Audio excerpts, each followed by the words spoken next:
Oh, hi there. It's good to see you again. Welcome back to the final episode of British Food. Might not be the final episode. As you know, if TV shows and movies do well, they always have sequels. So, we will do our best to not kill off one of the main characters in this episode. Main characters? You mean us? It could be the cats. Well, this episode is about 7 days of typical British breakfast. Also known as 7 days of bread. So, we're starting with the most famous English breakfast, the full English breakfast. It includes everything that British people would eat for breakfast. The rest of the episode is just mixing and matching those ingredients. It includes tomato, mushrooms, bacon, sausage, hash browns, baked beans, black pudding, eggs and toast. Toy forced me to eat the black pudding. I think it was revenge for the snoring video. It's dried pig's blood in a sort of sausage shape. It's absolutely disgusting and I have no idea why it became popular. Many people think that it's called English because it's commonly thought to have been invented in England, but that's not true. It was invented by a man called English MacDougall, who just happened to have a very large appetite. When they finally invented a breakfast large enough for him, they decided to name it after him and what it achieved. The full English.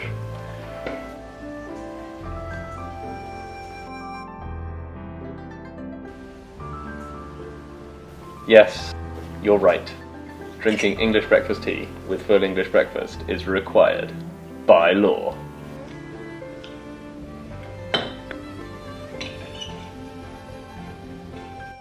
So when you get full English from a restaurant, it's always the quality of the sausage that's the defining factor. The next breakfast that we're having is eggs and soldiers.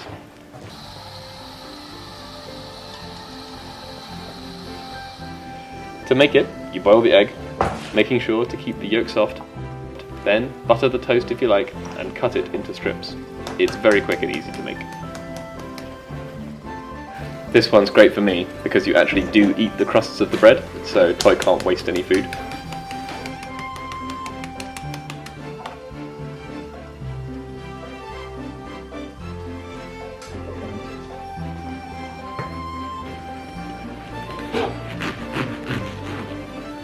This was invented during the Second World War. Soldiers would line up bits of toast on top of the walls of the trenches to confuse the enemy and get them to waste their bullets by shooting at them. The soldiers would then proceed to hide behind the walls and eat eggs. It has evolved over time into dipping the toast into the eggs. The goal of the exercise is to make the yolk explode all over the place. If you don't get some yolk dripping down the side of the egg, you've done it wrong. Childhood time. You have to be really careful not to get any of the shell as you go around the edge.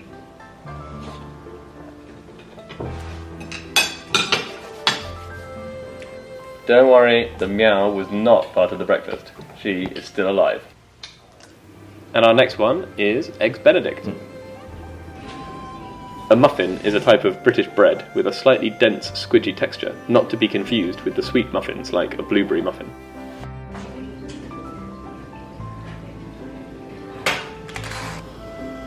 The green thing used here is an egg poacher, because British people are incompetent at the traditional method of poaching eggs. Toy did both techniques, but I think it made no difference.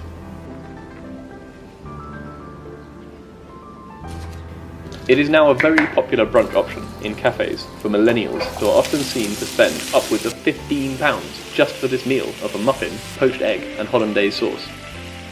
Another total waste of money that has become popular recently is avocado on toast, which is literally a piece of toast with an avocado on it. Why would anyone ever pay for this? It doesn't even require cooking.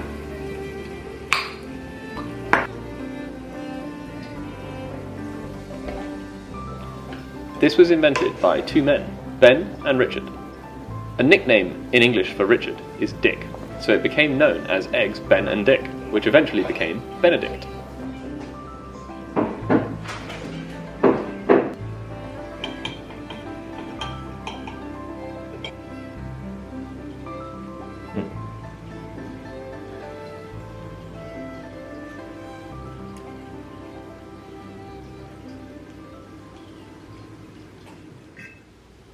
And now we're moving on to scrambled eggs on toast.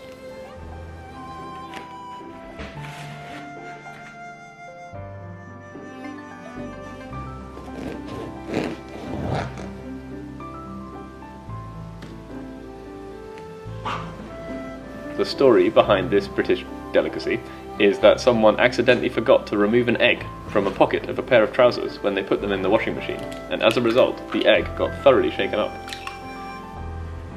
After this, the egg was cooked, and the smooth, squidgy texture of the scrambled egg was born.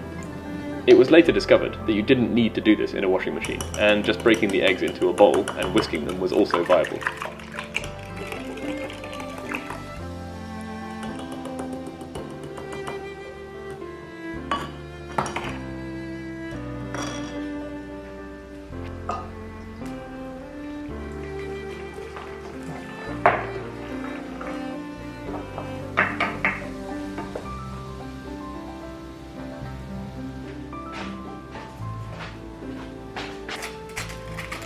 The toast should be the easiest part of this breakfast to make. Every UK household owns a toaster, which has a timer for how long you want to cook the toast, and yet Toy manages to burn the toast every single time.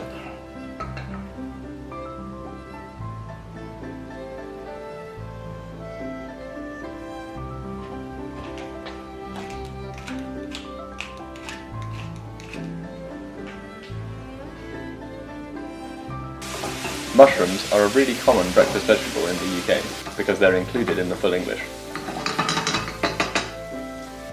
I tried to do another, you interrupted me reading intro.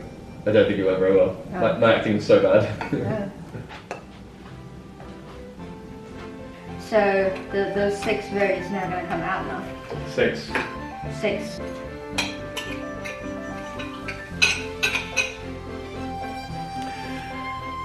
Kay always leaves the crust. Every time. What a waste of food. And we're on to toast with jam and marmalade.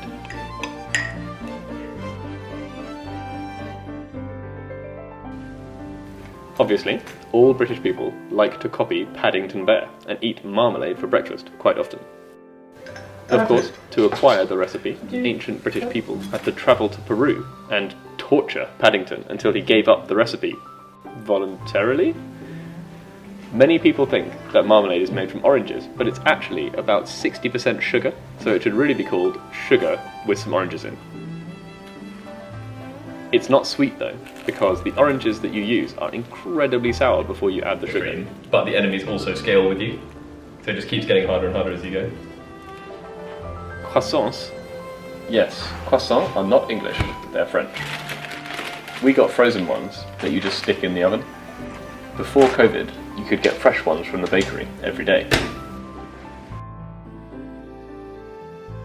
Croissants are called croissants because the French word croissance means growth, and when you cook them, they grow at least double in size. This origin story is actually true, unlike the previous 5, which are all complete lies.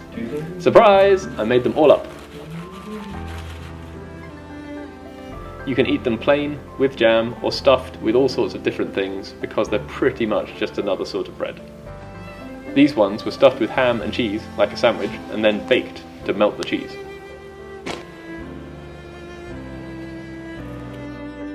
Naturally, Toy burnt them, but she cleverly didn't show you.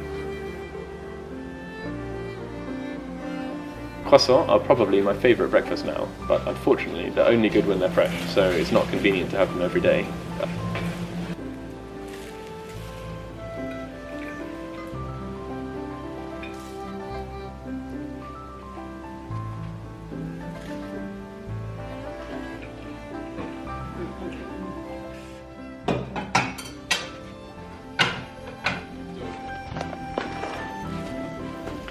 And finally, we're on to porridge and cereal. Porridge and cereal are 2 distinct things in the UK. The words cannot be used interchangeably. Cereal does not require any cooking. You add milk, you eat it. Done.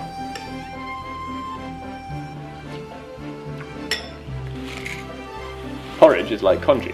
It's really boring on its own, but when you add things to it, it can be delicious.